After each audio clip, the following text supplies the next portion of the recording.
Hello अस्सलाम वालेकुम, जय श्री राम गाइस। स्वागत है आपका फिर से एक बार पीएमएसएन के चैनल में। अगर तुमने guardians of the Galaxy wall 3 देख ली है तो तुम्हें तो पता ही होगा कि एडम वॉरलॉक कौन है। ये बंदा एमसीयू में नया आया है और ये बहुत पावरफुल भी है, तो इसीलिए कई सारे लोग इसको थॉर से कंपेयर कर रहे हैं जो कि तूफान का देवता है।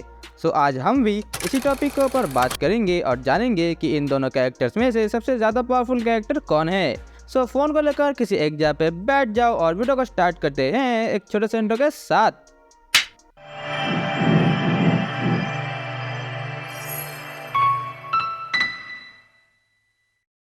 सबसे पहले अगर हम बात करें एडम वॉरलॉक को लेकर, एडम वॉरलॉक को कुछ दूसरे दुनिया के वैज्ञानिकों ने मिलकर बनाया था जो कि खुद को इनक्लेव बुलाते थे।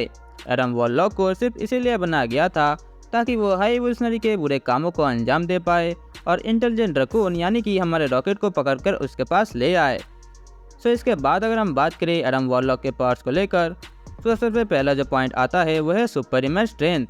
एडम वॉरलॉक गॉड लेवल के पावर्स के साथ ही पैदा हुआ था। उसे बहुत सारी कॉस्मिक एनर्जीज की मदद से बनाया गया था, इसीलिए वो बहुत सारे पावर्स होल्ड कर सकता है। हमने देखा है गार्डियंस के साथ फाइट करते समय वो इजीली नेबुला को हरा देता है, ग्रूट के सर को उखाड़ कर फेंक देता है और जिसको हम डैश द डिस्ट्रॉयर कहते हैं वो उसको पटक पटक कर मारता है और उसके एनर्जीज ब्लास्ट की मदद से लगभग रॉकेट मरने ही वाला था। इसी से हम समझ सकते हैं कि उसके पास कितनी पावर्स है। इसके बाद अगर हम बात करें हमारे दूसरे नंबर पॉइंट की, जो कि है सुपरह्यूमन ड्यूरेबिलिटी। एडम वॉरलॉक के पास स्ट्रेंथ के साथ साथ गॉड लेवल की ड्यूरेबिलिटी भी है। हमने मूवी में ही देखा है कि नेबुला भी एडम को एनर्जी ब्लास्ट मारती है पर उसको ज़्यादा कुछ फर्क नहीं पड़ता। ग्रूट अपनी डैनियों से उसके ऊपर बहुत जोर की पकड़ बनाता है पर वो उसको भी तोड़ देता है और अपना ड्रैक्स भी उसको बहुत मारता है पर तब भी वो वहाँ से बच निकलता है। एडम एक बड़े से बॉम्ब ब्लास्ट से गुजरने के बाद भी उसके ऊपर एक छोटी सी खरोच तक नहीं आती। इसके बाद अगर हम बात करें हमारे तीसरे नंबर पॉइंट की, जो कि है सुपरह्यूमन हीलिंग फैक्टर। एडम वॉरलॉक को दुनिया के कॉस्मिक एनर्जी से बनाए जाने के कारण उसके पास बहुत ही अच्छी हीलिंग पावर्स है। अगर तुम उसको किसी अर्थ के वेपन से मारने की कोशिश कर रहे हो तो तुम्हारी ये कोशिश नाकाम रहेगी, क्योंकि हमने गार्डियंस के फाइट में यह देख लिया था कि जब नेबुला अपने स्वॉर्ड से एडम के साथी पर वार करती है तब वो वहाँ से बच निकलता है और तो और वो हाई एवोल्यूशनरी के बेहद पावरफुल ब्लास्ट से भी सर्वाइव कर जाता है और मूवी के लास्ट में वो स्पेसशिप के ब्लास्ट से भी बच निकलता है। इसके बाद अगर हम बात करें हमारे फोर्थ नंबर पॉइंट की, जो कि है cosmic energy manipulation. Cosmic energy से पावर मिलने की वजह से वो लाइट की 90% स्पीड से ट्रेवल कर सकता है। इसका एग्जाम्पल हमने तभी देख लिया था जब वो अपनी माँ को स्पेसशिप के ब्लास्ट से बचाने की कोशिश कर रहा था और वो अपने इस पावर को अपने हाथों के मदद से मैनिपुलेट भी कर सकता है और इसके मदद से वो किसी को भी बहुत ही बुरी तरीके से मार भी सकता है। जिसका एग्जाम्पल हमने तभी देख लिया था जब एडम को कहा गया था कि गमोरा के आदमी को बस एक छोटी सी ब्लास्ट मारने के लिए। मेरे भाई, उस छोटी सी ब्लास्ट से उस आदमी का पूरा चमड़ा ही जल गया था। चमड़े को छोड़ो, उसकी हड्डी तक राख में बदल जाती है। यही सारी थी एडम वॉरलॉक की पावर्स। अब बात करते हैं थॉर को लेकर। Thor God of the thunder है और वह न्यू एसगर्ड का राजा भी है और उसके पास उरुम मेटल के 2 पावरफुल वेपन्स भी है जिनका नाम है मियोनीर और स्टॉर्मबेकर। अब बात करते हैं थॉर के पावर्स को लेकर। इसके बाद अगर हम बात करें थॉर के पावर्स को लेकर, सबसे पहला जो पॉइंट आता है वो है गॉड लाइक स्ट्रेंथ।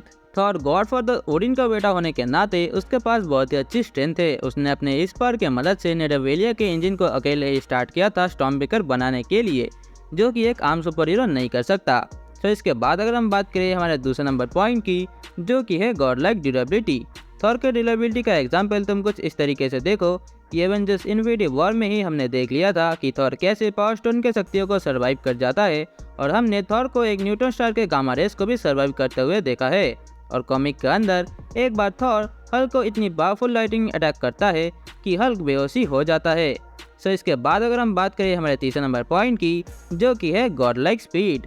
जैसे कि मैंने तुमको पहले ही बताया कि थॉर के पास 2 उरुम मेटल के पावरफुल वेपन्स है जिनका नाम है स्टॉर्मबेकर और मियोनीर, जिनके मदद से वो लाइट स्पीड की तरह ट्रेवल कर सकता है और थॉर अपने इसी स्पीड की मदद से हेला के आर्मियों के साथ भी फाइट करता है और वो स्टॉर्मबेकर की मदद से कहीं भी टेलीपोर्ट भी कर सकता है। और इसके अलावा भी क्योंकि थॉर गॉड ऑफ थंडर है इसीलिए वो बहुत ही अच्छी तरीके से थंडर अटैक्स भी मार सकता है।